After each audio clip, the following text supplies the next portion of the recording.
वासांसि जीर्णानि यथा विहाय नवानि गृह्णाति नरोपराणि तथा शरीराणि विहाय जीर्णान निन्यानि संयाति नवानि देहि। भगवान कहते हैं अर्जुन तुम बेकार में चिंता कर सोच रहे हो, बेकार की व्यर्थ की बातें सोच रहे हो। वासांस जीर्णानि यथा विहाय, जैसे व्यक्ति का कपड़ा पुराना हो गया उसको छोड़ देता है, ठीक है ना। जैसे कहते हैं पुराने वस्त्रों को जीर्णानि वासांस जीर्णानि वस्त्राणि, जीर्ण पुराने वस्त्रों को जिस तरह से व्यक्ति छोड़ करके नवानि गृह्णाति नरोपराणि, व्यक्ति जो है नए वस्त्रों का धारण करता है, ठीक इसी तरह से तथा शरीराणि विहाय जीर्णान, इसी तरह से जब हमारा वस्त्र पूरा कवर, हमारा आत्मा का जो कवर है, मन का इंद्रियों का जो कवर है ना, ये जर्जर हो जाता है बीमारी से, आयु के कारण से किसी न किसी से जर्जर हो जाता है, जीर्ण हो जाता है,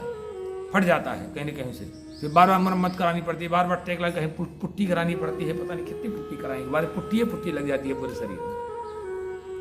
पुट्टी लग जाती है। तो कहते हैं यथा नवा शरीराणि विहाय जीर्णानि, इसी तरह से इस शरीर रूपी कवर के वस्त्र के जीर्ण हो जाने पर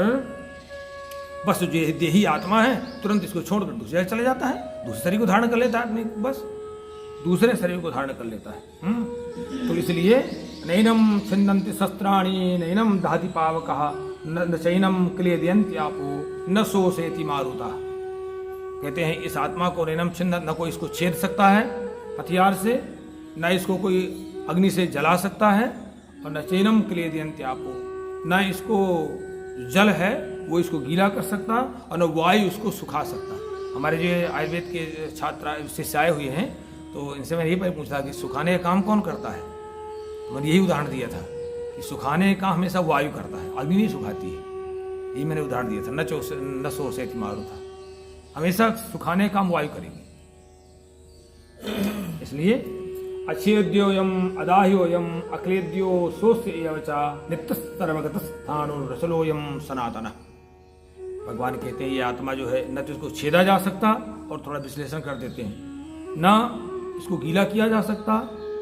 और न इसको सोखा जा सकता है। इस वायु को सोख लेना ही बिल्कुल नहीं है। अयम नित्य, ये स्थायी है, ये सर्वगतः सभी पर व्याप्त है, सब जगह व्याप्त है, सर्व जगह सभी में व्याप्त, एक ही आत्मा सभी में, इनमें सब में हमको इसका भेद हटाना पड़ता है, स्त्री पुरुष का, जात पात का सब भेद, इससे ऊपर जाना पड़ता है, सोचना भर इस तरह सोच के कि सभी वही जैसा मुझ में है वैसे इसमें है। बस केवल वो हमारे जो हम भोग करना चाहते हैं, जो तमाम वस्तुओं को केवल इंद्रियां भोग करना चाहती हैं, आत्मा तो कुछ करना नहीं चाहती, वो तो पागल है। बस बाकी अभ्यासी होके फिर हम परेशान हो जाते हैं, हमारा मन परेशान होने लगता है, भोग से संतुष्टि नहीं होती है, ये परेशान होने लगते हैं, फिर मिलता नहीं तो और परेशान होते हैं, क्यों परेशान होते हैं। तो कहते हैं न शोषयति, न कोई न जो है इसको वायु सुखा सकता है,